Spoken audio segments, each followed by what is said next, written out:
الحمد لله وكفى وسلام على عباده الذين اصطفى. أما بعد فأعوذ بالله من الشيطان الرجيم. بسم الله الرحمن الرحيم.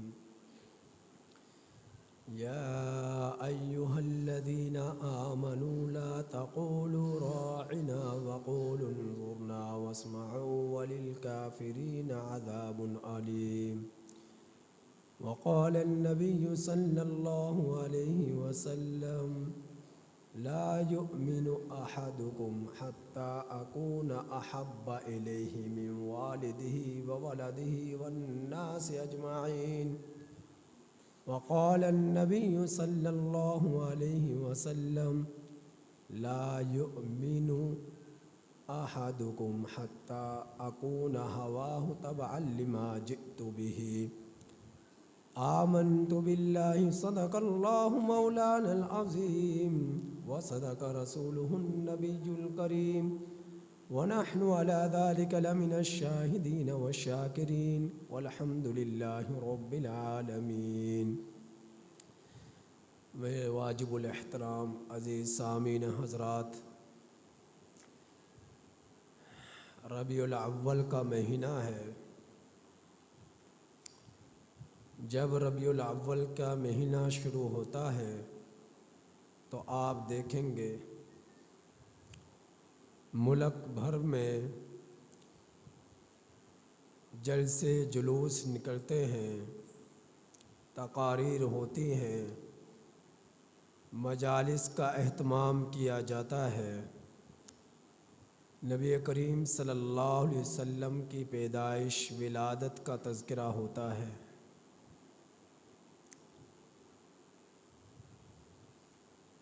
ربیع الاول کا مہینہ، اس مہینے میں نبی کریم صلی اللہ علیہ وسلم دنیا میں تشریف لائے، لیکن یاد رکھیے گا اللہ کے رسول صلی اللہ علیہ وسلم ربیع الاول کے مہینے میں جہاں دنیا میں تشریف لائے ہیں تو ربیع الاول کے مہینے میں نبی کریم صلی اللہ علیہ وسلم کو رسالت بھی ملی ہے. نبی کریم صلی اللہ علیہ وسلم کی ولادت کے 40 سال بعد، جس کا 40 سال بعد جب نبوت کا تاج سرکار دو عالم محمد مصطفیٰ صلی اللہ علیہ وسلم کے سر مبارک پر رکھا گیا، جس کا وعدہ، جس کی نبوت پر ایمان لانے کا وعدہ، جس کی رسالت پر، جس کے نبی ہونے پر ایمان لانے کا وعدہ میرے اللہ نے عالم میثاق میں تمام انبیاء کرام کم و بیش 1,24,000 انبیاء کرام علیہم الصلاۃ سے لیا تھا، جس کا ذکر میرے اللہ نے قرآن کریم میں ارشاد فرمایا ہے وَإِذْ أَخَذَ اللَّهُ مِيثَاقَ النَّبِيِّينَ لَمَا آتَيْتُكُم مِّن كِتَابٍ وَحِكْمَةٍ ثم جاءكم رسول مصدق لما معكم لتؤمنن به ولتنصرنه الى آخرہ. میرے اللہ نے جہاں قرآن کریم میں نبی کریم صلی اللہ علیہ وسلم کی نبوت کا وعدہ، ایمان لانے کا وعدہ، نصرت کا وعدہ 1,24,000 انبیاء کرام علیہم الصلاۃ سے عالم میثاق میں لیا تھا. قال اقررتم واخذتم على ذلكم اسری، سب نے اقرار کیا تھا کہ ہم نبی کریم صلی اللہ علیہ وسلم کو اپنی زندگیوں میں پا لیا، آپ کے ہوتے ہوئے، ہمارے ہوتے ہوئے آپ صلی اللہ علیہ وسلم تشریف لے آئے تو نہ صرف ایمان لائیں گے بلکہ نصرت بھی کریں گے، مدد بھی کریں گے. تو اس کا ظہور میرے اللہ نے نبی کریم صلی اللہ علیہ وسلم کی ولادت کے 40 سال بعد نبوت کا تاج رکھ کر دیا۔ نبی کریم صلی اللہ علیہ وسلم کی ولادت جس وقت ہوئی ہے تو خوشیاں منائی گئی ہیں۔ نبی کریم صلی اللہ علیہ وسلم کے چچا ابو لہب کو آ کر خوشی ایک لونڈی دیتی ہے کہ آپ کے ہاں بھتیجا ہوا ہے، تو ابو لہب نے اپنی 2 انگلیوں کے اشارے سے اسے ہزاروں قیمت رکھنے والی لونڈی کو آزاد کر دیا۔ نبی کریم صلی اللہ علیہ وسلم دنیا میں تشریف لائے تو کسریٰ کے کنگرے ٹوٹے ہیں، شام کے محلات نظر آئے ہیں۔ نبی کریم صلی اللہ علیہ وسلم دنیا میں تشریف لائے تو آپ کے ولادت جس وقت ہوئی ہے اس ولادت کے دن میں پوری دنیا میں جہاں کہیں بھی بچوں کی ولادتیں ہوئی ہیں، کسی بچی کی ولادت نہ ہوئی، بچوں کی ولادت ہوئی۔ حکمت یہ تھی کہ لوگ جو ہے بچیوں کو زندہ درگور کر دیا کرتے تھے، بچیوں کی پیدائش سے ناخوش ہوتے تھے، پریشان ہوتے تھے، اور اگر کسی کہاں ہو جاتی تو اسے زندہ ہی زمین میں دفن کر دیا جاتا تھا۔ میرے رب نے یہ نہ چاہا کہ میرا نبی دنیا میں آئے اور آپ کی تشریف آوری پوری کائنات کے لوگوں کے لیے رحمت تھی۔ ایک طرف اللہ کے رسول صلی اللہ علیہ وسلم تشریف لائیں اور دوسری طرف بچوں کو زمین میں زندہ دفن کیا جا رہا ہو، میرے رب کو یہ پسند نہ تھا، برداشت نہ تھا، تو میرے اللہ نے نبی کریم صلی اللہ علیہ وسلم کی تشریف آوری پر اس دن میں جتنے بھی بچوں کی ولادتیں ہوئی ہیں صرف بچوں ہی کی ہوئی ہیں، بچیوں کی ولادت نہ ہوئی۔ تو نبی کریم صلی اللہ علیہ وسلم کے تشریف آوری پہ بے شمار واقعات رونما ہوئے ہیں، لیکن آپ صلی اللہ علیہ وسلم کو جب رسالت ملی ہے تو آپ صلی اللہ علیہ وسلم کی رسالت مل جانے کے بعد نبی کریم صلی اللہ علیہ وسلم کو مصائب کا سامنا کرنا پڑا ہے، صدموں کا سامنا کرنا پڑا ہے، مشکلات کا سامنا کرنا پڑا ہے، دکھوں کا سامنا کرنا پڑا ہے، تکالیف کا سامنا کرنا پڑا ہے۔ تو ایک طرف نبی کریم صلی اللہ علیہ وسلم کی ولادت ہے، دوسری طرف نبی کریم صلی اللہ علیہ وسلم کی رسالت ہے۔ تو رسالت بھی جب ملی، نبوت کا تاج بھی جب ملا ہے نبی کریم صلی اللہ علیہ وسلم کو، تو وہ بھی ربیع الاول کے مہینے میں ہی ملا ہے۔ تو اس مہینے کا اندر جہاں جلسے ہوتے ہیں، تقاریر ہوتی ہیں، نبی کریم صلی اللہ علیہ وسلم کے صرف ولادت کا تذکرہ ہوتا ہے جو کہ اس مہینے سے مناسبت رکھتی ہے، لیکن نبی کریم صلی اللہ علیہ وسلم کی رسالت کو ہم بھول جاتے ہیں، جس کی نسبت بھی اس مہینے کے ساتھ ہی ہے کہ ولادت کی بنا پر خوشی ہے، لیکن نبی کریم صلی اللہ علیہ وسلم کو جب رسالت ملی تو رسالت پر صدمے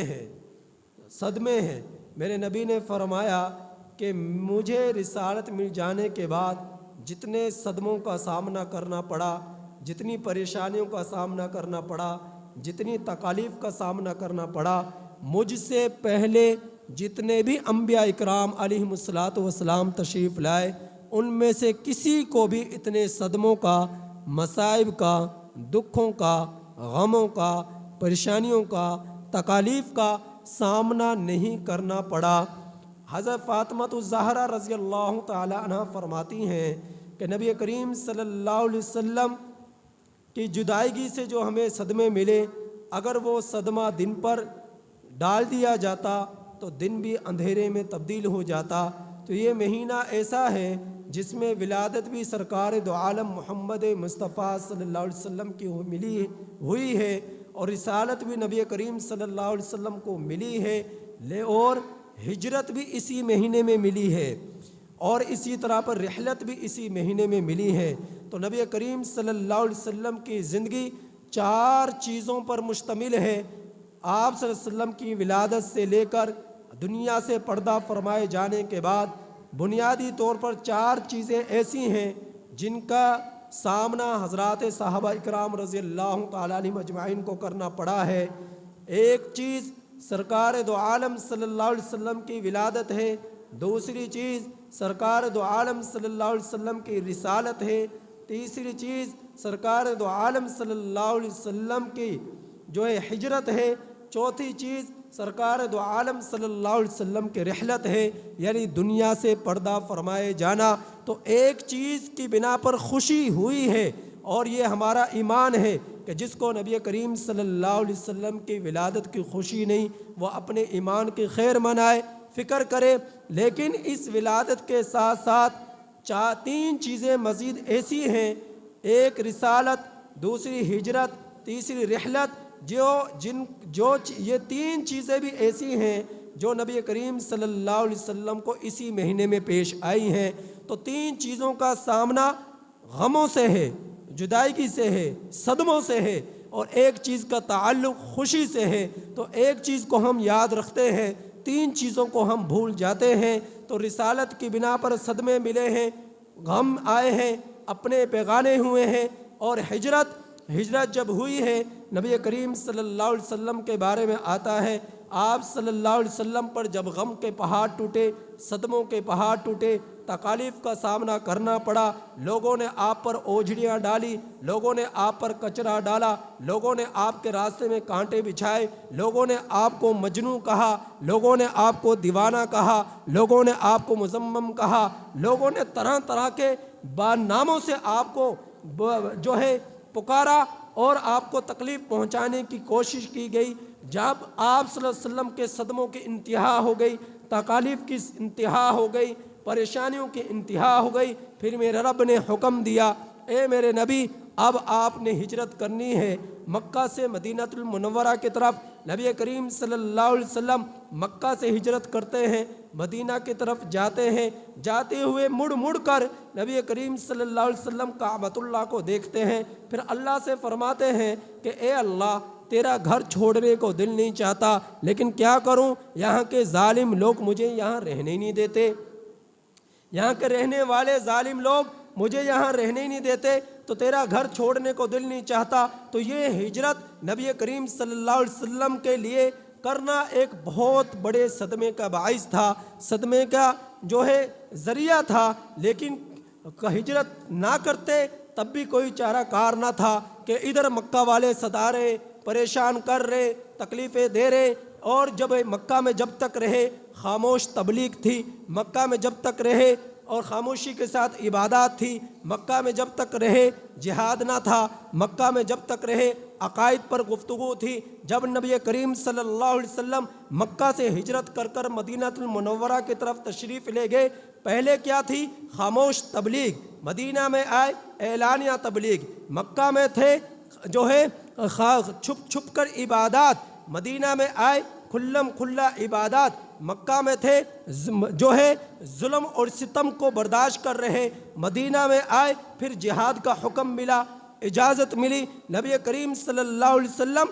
جب مکہ سے چلے ہیں، مدینہ میں آپ صلی اللہ علیہ وسلم کا گھر تک نہ تھا، لیکن نبی کریم صلی اللہ علیہ وسلم کی اونٹنی جس پر آپ سوار تھے، جب ہر صحابی انصاری میں سے، انصار صحابہ اکرام رضی اللہ تعالیٰ عنہم اجمعین میں سے کوئی ایسا نہ تھا جس کا دل یہ نہ چاہتا ہو کہ نبی کریم صلی اللہ علیہ وسلم میرے گھر میں تشریف نہ لائیں، لیکن نبی کریم صلی اللہ علیہ وسلم نے فرمایا یہ اونٹنی جس گھر میں جا کر، جس گھر کے دہلیز کے سامنے جا کر رک جائے اسی گھر میں ٹھہراؤ کروں گا۔ تو پھر کیا ہوا؟ حضرت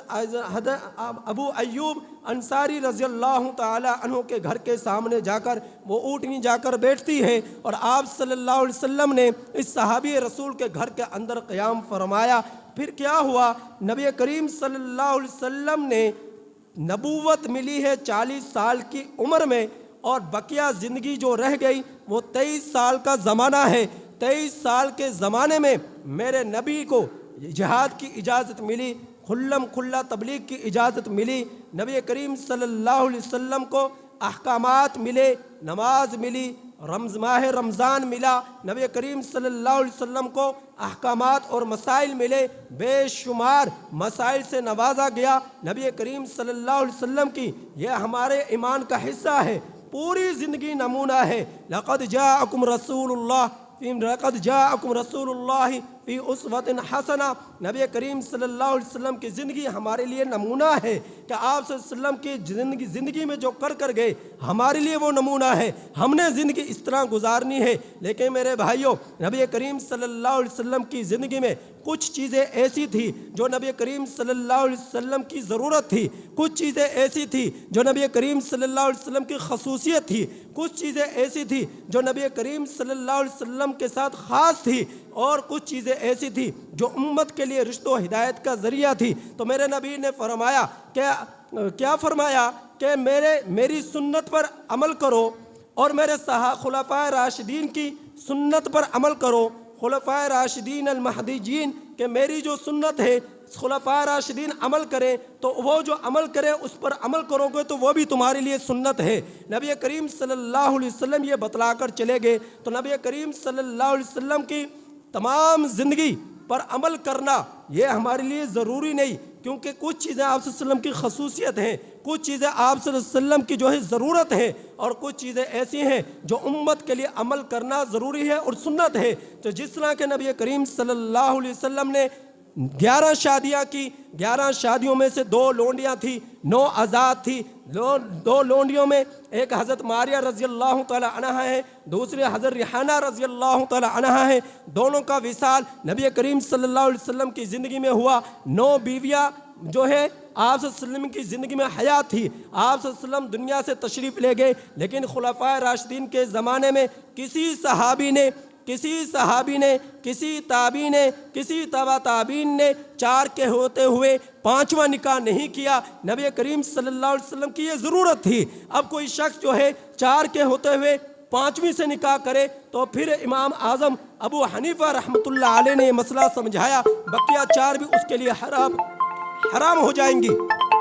اور فرمایا اگر کوئی حلال سمجھ کر کرے تو وہ شخص کافر ہو جائے گا، وہ دائرہ اسلام سے خارج ہو جائے گا۔ تو میرے بھائیوں، نبی کریم صلی اللہ علیہ وسلم کی کچھ زندگی میں کچھ چیزیں آپ صلی اللہ علیہ وسلم کی ضرورت تھی، اور آپ صلی اللہ علیہ وسلم کی کچھ چیزیں ایسی تھی جو آپ صلی اللہ علیہ وسلم ہمارے لیے چھوڑ کر گئے، ہمارے لیے نمونہ تھی۔ تو حضرات صحابہ اکرام رضی اللہ تعالیٰ علیہم اجمعین کی جماعت نبی کریم صلی اللہ علیہ وسلم ہمارے لیے بطور نمونہ کے چھوڑ کر گئے ہیں، اور یہ مسئلہ بھی سمجھنے کی ضرورت ہے۔ نبی کریم صلی اللہ علیہ وسلم نے اپنی زندگی میں کچھ کام کیے، صحابہ اکرام نے بھی وہ کام کیے، وہ ہمارے لیے سنت ہیں، کیونکہ صحابہ اکرام زیادہ سمجھنے والے تھے کہ نبی کریم صلی اللہ علیہ وسلم کی زندگی کے کن کاموں پر عمل کرنا ہے، کن کاموں پر عمل نہیں کرنا۔ کچھ کام نبی کریم صلی اللہ علیہ وسلم نے کیے لیکن صحابہ اکرام نے نہیں کیے، ہمارے لیے وہ سنت نہیں، ہم نے وہ کام نہیں کرنے۔ نبی کریم صلی اللہ علیہ وسلم نے کیے، صحابہ اکرام نے بھی کیے، ہمارے لیے وہ سنت ہے، ہمارے لیے وہ کرنا ضروری ہے۔ کچھ کام نبی کریم صلی اللہ علیہ وسلم نے نہیں کیے لیکن صحابہ اکرام نے کیے اور نبی کریم صلی اللہ علیہ وسلم خاموش رہے، تو وہ بھی ہمارے لیے سنت ہیں۔ تو نبی کریم صلی اللہ علیہ وسلم کی زندگی 4 چیزیں بنیادی طور پر ہمیں ایک سبق دیتی ہیں، ایک ولادت ہے، ایک رسالت ہے، ایک ہجرت ہے، ایک رحلت ہے، اور یہ 4 چیزیں ایسی ہیں جو ہمیں اپنی طرف کھینچتی ہیں کہ نبی کریم صلی اللہ علیہ وسلم کی ولادت پر خوشی جہاں ہو وہاں پر ہونی چاہیے، لیکن ساتھ میں نبی کریم صلی اللہ علیہ وسلم کی رسالت کو بھی دیکھیں کہ آپ صلی اللہ علیہ وسلم کی محبت ہمیں کس سے ملتی ہے۔ جب نبی کریم صلی اللہ علیہ وسلم کی رسالت پر ہم عمل کریں، سیرت پر ہم عمل کریں، نبی کریم صلی اللہ علیہ وسلم جو زندگی میں اعمال کر گئے، کام کر گئے، صحابہ اکرام نے وہ کام کیے، جب تک ہم وہ نہیں کریں گے اس وقت تک ہم اس دعوے میں جھوٹے ہیں کہ ہمیں نبی کریم صلی اللہ علیہ وسلم سے محبت ہے۔ اللہ سے دعا ہے کہ اللہ تعالیٰ عمل کی توفیق نصیب فرمائے۔